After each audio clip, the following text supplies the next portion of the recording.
my next question, especially when you talk about the retreat into philosophy, which was, began with the Frankfurt School, really, and how much I think it's important to remember how much our capitalist class here pushed that, and the creation of a compatible left that really existed only to criticize everything around them rather than build something of their own.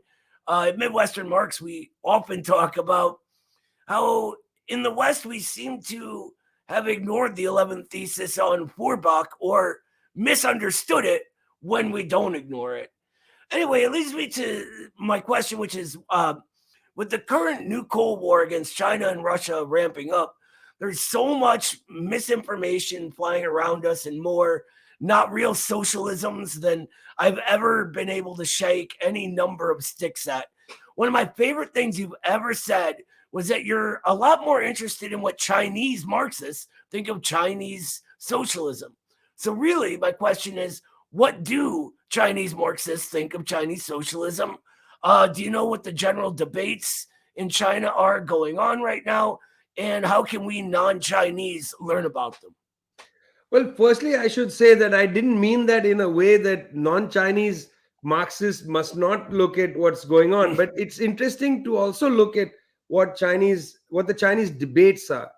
So, a few years ago, before Xi Jinping was elected to be the head of the Chinese party, a leading Chinese Marxist intellectual by the name of Chen Enfu came to Kerala, and delivered a very important lecture where he tried to map out the 9 different dominant schools of thought in China.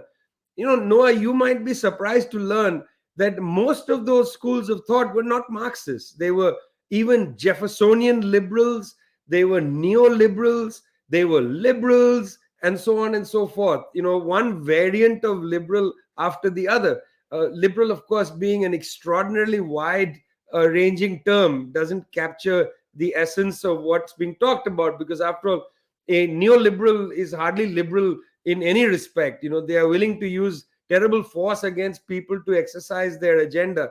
I just saw former Treasury Secretary Lawrence Summers sent out a tweet saying essentially that people in the United States need to have their living standards drop in order for capitalism to be saved. Now, I also agree that there needs to be some measure of changes in the consumption patterns, but not of the average person in the United States. We're talking about the billionaire class needs to change their consumption patterns, but that's a separate question. The principal point I want to raise here is this point about, you've got to get a sense, I suppose, that there are these debates in China where a large section of people are coming from a liberal standpoint. Well, then you've got Maoists, you've got orthodox Marxists, you've got what Chen Enfu says he is, which is a creative Marxist. And frankly, who doesn't want to be a creative Marxist? So the person that did the mapping exercise says that he's a creative Marxist and the others not so creative, and so on.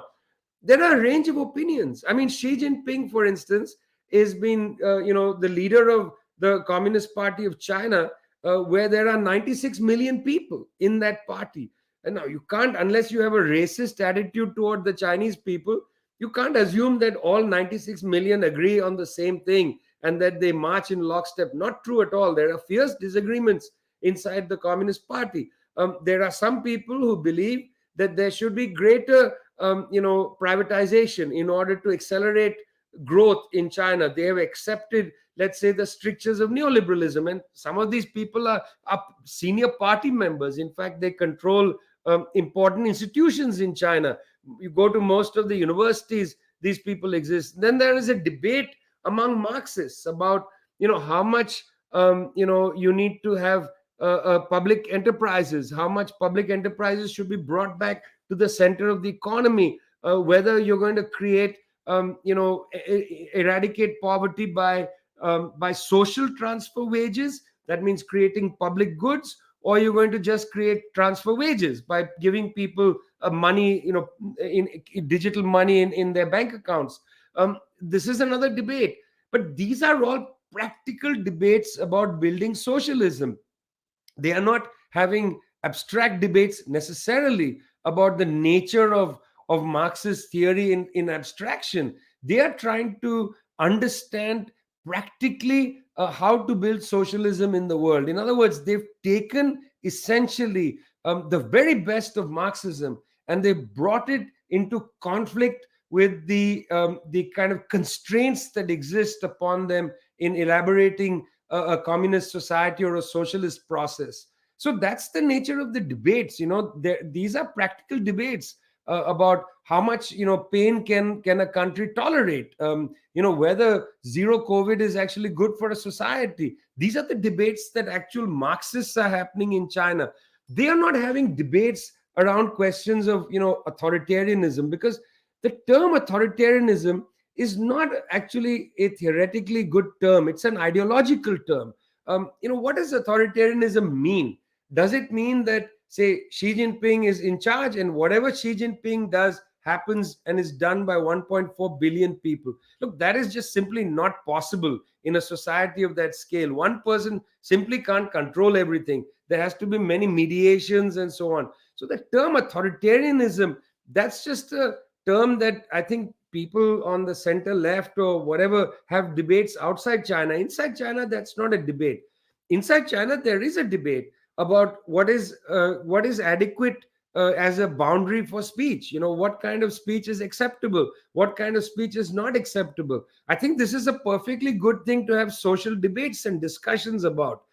This is the kind of discussion that took place in Cuba around the question of religion in the early period of the revolution. Essentially, the Cuban Revolution took a path that looked like it was promoting atheism. Then, after several decades of experience, the Communist Party in Cuba decided, well, that's not exactly the best way to go. And they brought in the question of religion for discussion, liberation theology, and so on. So, when we talk about a communist or a socialist project, when Marxists inside that project are deliberating and discussing, they have to actually discuss practical application of the theory. And I find that quite exciting. Again, they are not discussing the nature of humanity and so on. That's because they have gripping problems before them. How to end hunger, how to educate everybody, how to eradicate poverty, how to advance the productive forces in a way that doesn't create social inequalities. It's a big debate in China around what was done in the 1990s, where advancing the productive forces increased social inequalities, where it created a capitalist class. How to now roll that back, how to use, say, the lever of anti-corruption to basically move against the law of value of capitalism that has been set in place in China. Every time they go after a high official for corruption, what they're sending is a message to the private sector saying, look, you're not allowed to go that far away from the social basis of our society. This is a journey. Socialism is a journey. And that's precisely what I think is exciting about the Marxist debates happening in places like China and Cuba today.